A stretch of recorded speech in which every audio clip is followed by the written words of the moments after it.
Hello and welcome to this short presentation on my postgraduate research.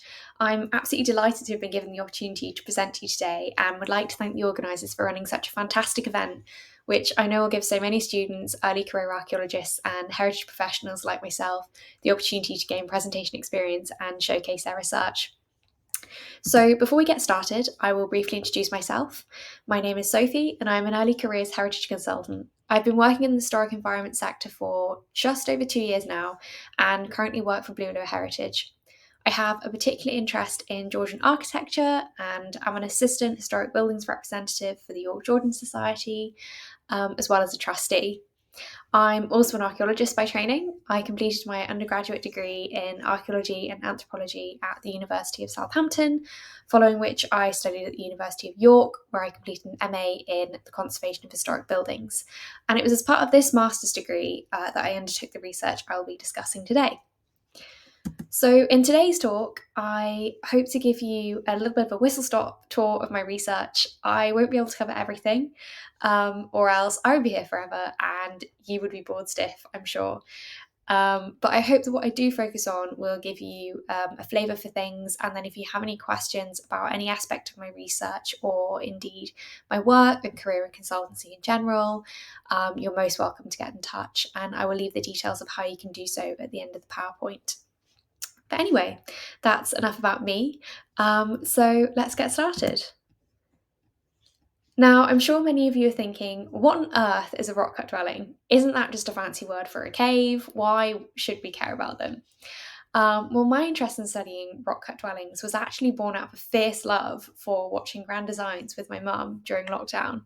And in one particularly interesting episode, Kevin MacLeod focused on a project by Angelo Master-Pietro, who, against all odds, fashioned a home out of an 800-year-old cave in the Wyre Forest in Worcestershire. And it was at this point that I thought, now that is really cool. And I would really like to understand more about this process. And so I did. I'd also like to point out before I go any further that the episode really is fantastic. And if you have a free evening, I would highly recommend watching it. And you can also stay at Angelo's dwelling, but that will cost you a little bit more than a TV license. So, when we think about caves, our minds often conjure up images of dark, gloomy places inhabited by nomadic hunter-gatherer bands who wanted to take temporary refuge from the elements. Archaeological evidence for cave occupation has been documented since at least the lower Palaeolithic and includes highly significant deposits, such as rudimentary flint hand tools seen on the slide on your screen.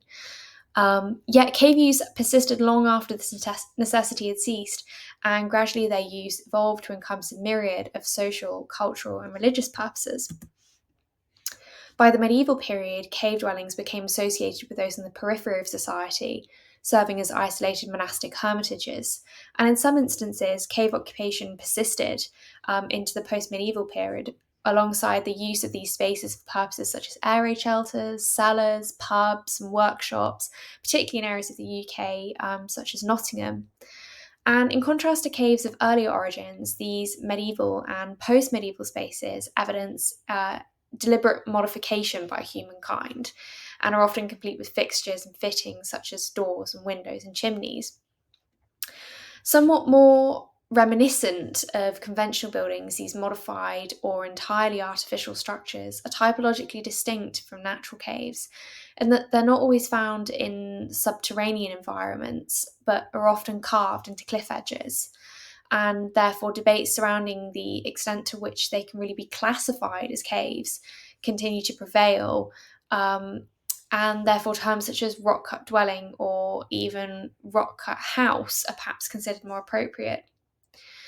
It's understood that the construction of these modified or entirely rock cut dwellings chiefly involved the use of stone tools, and evidence for it clearly endures through the pick marks that adorn the interior of these structures. At their most basic level, rock-cut dwellings were built into pre-existing natural caves and cliff overhangs, with interiors enlarged and enhanced by occupants.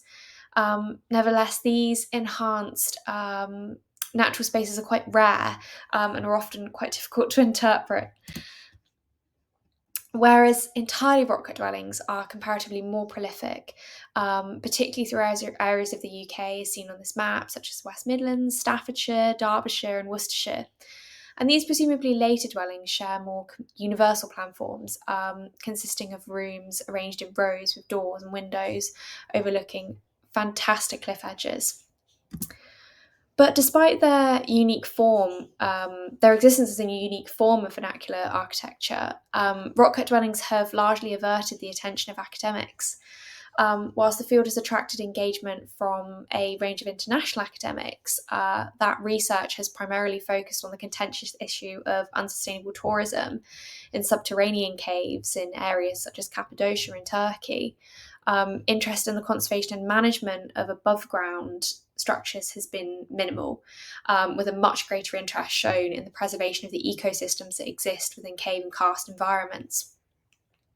Studies relating to the conservation and management of rock-cut dwellings are sadly also lacking in the UK, and thus far most UK academic papers have comprised detailed re-examinations of those antiquarian investigations into Palaeolithic cave use that we talked about earlier on. Neither the archaeological or indeed architectural detail really has been studied in any great depth. And therefore awareness of the importance of recognising and managing and protecting these structures is minimal. And this is an ongoing issue that has been compounded by the fact that guidance at a national level is insufficient. The guidance that does exist, which I've put some screenshots of on the screen, is limited to an illustrated summary of caves, fissures and rock shelters, as well as a document which focuses on hermitages. Neither document is sadly by any means comprehensive, and both publications have quickly become obsolete on the basis that they just don't encompass sites that have been discovered in recent years. They're never updated. And where there's then that lack of overarching guidance, individual sites, and particularly those that are listed, are frequently compelled to establish their own conservation management plans to inform long-term management at those sites. And this leads me on nicely to my study and how it fits within this research. So the aim of my thesis was to identify the issues encountered in conserving rock-cut dwellings, of which there were 9. And I then categorised these into either natural or anthropogenic. I then used Kinver Edge and the rock houses as a case study to further illustrate these issues and to sort of evaluate how they're being managed. And then finally, I considered how these challenges and opportunities encountered in managing rock-cut dwellings may be incorporated into that future guidance, which is much needed. So a quick rundown on Kinver. Kinver Edge and the rock houses is situated on the border between Staffordshire and Worcestershire, as seen on the map, and it comprises a really complex collection of rock-cut dwellings which are spread across 3 sites, known as Vales Rock, Nanny's Rock and Holy Austin Rock, and you can just see those up there on that lovely map. Vales Rock is a large outcrop consisting of 4, formerly 5 rock-cut dwellings distributed over 2 terraces, and all the dwellings at Vales Rock are thought to have been cut out of an existing natural rock shelter and occupied from the early 19th century right up until the 1960s. Each dwelling differs in architectural form, but all was significantly altered to facilitate long-term occupation and were furnished with features found in conventional homes, including fireplaces, flues, quarry tiles, and built-in furniture. Externally, several brick-built extensions we know have been added over the years, in addition to windows and doors, and terraced gardens surrounded these rock houses. And whilst unusual, the dwellings at Vales Rock, we like to think, would have felt very much like a typical home. Although now owned by the National Trust, today public access, you'll be glad to hear, to the site is restricted, which is for the best. And the future of the site is quite uncertain, which is difficult, but current priorities centre around clearing vegetation, deterring vandals, and ensuring that all those remaining houses, which we can see in the photos up on the slides, are made structurally stable. So that's the most important thing. In comparison, Holy Austin Rock is the only site at Kinver that is in part used commercially as a tourist attraction. Holy Austin Rock comprises an extensive collection again of rock-cut dwellings arranged this time over 3 levels. The lower level, which was occupied since at least 1777, we think, consists of 2 dwellings, which feature 7 interconnected rooms, including kitchens, bedrooms, and a really elaborate ballroom, all of which have been lovingly restored by the National Trust in an attempt to reconstruct life at Kinver in the early 20th century. Whilst access to the middle level is currently restricted due to safety concerns, the upper level features 5 dwellings which now serve as a very good cafe and the site offices. And last but not least, we have Nanny's Rock. Nanny's Rock is a large natural cave that has been enhanced to form 5 interconnecting chambers spread over a single level.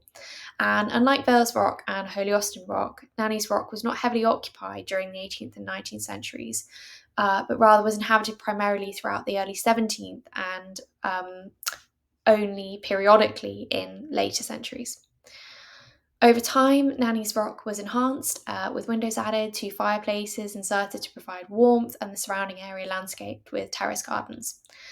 Today, Nanny's Rock does not function as a tourist attraction, as Holy Austin does, and therefore it's been left exposed to the elements, which has altered its appearance significantly. Public access remains unrestricted and is actually, in fact, positively encouraged by the National Trust as part of its Rock House Trail Walk. So a quick summary of the issues identified at Kinver. A site visit run concurrently alongside a building condition assessment and follow-up interview with the lead ranger revealed that issues such as vandalism, decay and vegetation were identified as being highly severe across all 3 sites, whereas issues such as tourism and planning were commonly identified as being low or even negligible in terms of their severity. Approaches to the management of these issues differed, with each issue, such as rockfalls and vegetation, identified as being managed effectively, whilst issues such as vandalism, damp and decay clearly just required a little bit more attention. And it's interesting to note that although aspects of the site are being managed differently depending on the site's use and condition, the process of monthly monitoring and annual inspections is actually an approach that underlies the management of all 3 sites. Now, whilst the building conditioner survey focused predominantly on the physical issues encountered in the conservation of the rock houses at Kinver, it quickly became apparent following an interview with the lead ranger that these were actually not the only factors threatening the condition and significance of the dwellings. When I asked the lead ranger what he perceived the greatest issues to be, he didn't actually identify a physical issue, but instead 2 non-physical issues, the provision of financial resources and collective lack of knowledge and understanding. And I just have a quote up there on the screen from the lead ranger, which I feel really encapsulates these issues. And this leads me really nicely around to the outcome of my study, which was to say that although no 2 rock cut dwellings are the same, it is conceivable, I believe, that a range of preventative measures could foreseeably be implemented at other rock cut dwelling sites across the UK, of which we know there are many, and it could be done with some success. But in conjunction with this approach, we do really need to see further research into the typology of rock cut dwellings through the establishment of national audits that would ideally serve as a foundation for the identification and understanding of threats posed to the integrity, as well as the formulation of strategies to facilitate conservation of those dwellings. So my final point really is to link this all back to my current work as a consultant, because you're probably thinking, well, this is great, but how is it still relevant to her job today?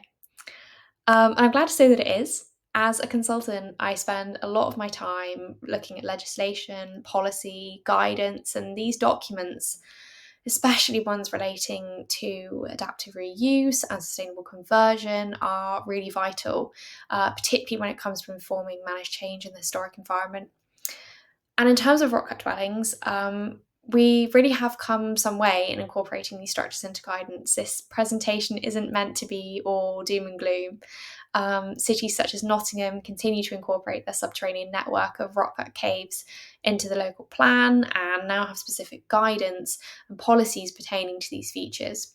And this is what I'm advocating for. It's this kind of thing that we really need to be doing more of, and on a national scale, because without it, this really vast yet underappreciated form of vernacular architecture will undoubtedly at some point be lost. So that's it from me. Thank you for listening. And like I said, if you have any questions about any aspects of my research or indeed my work and career and consultancy in general, please feel free to get in touch.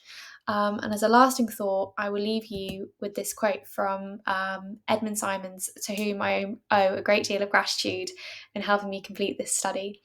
So to Ed and to you all, I say thank you.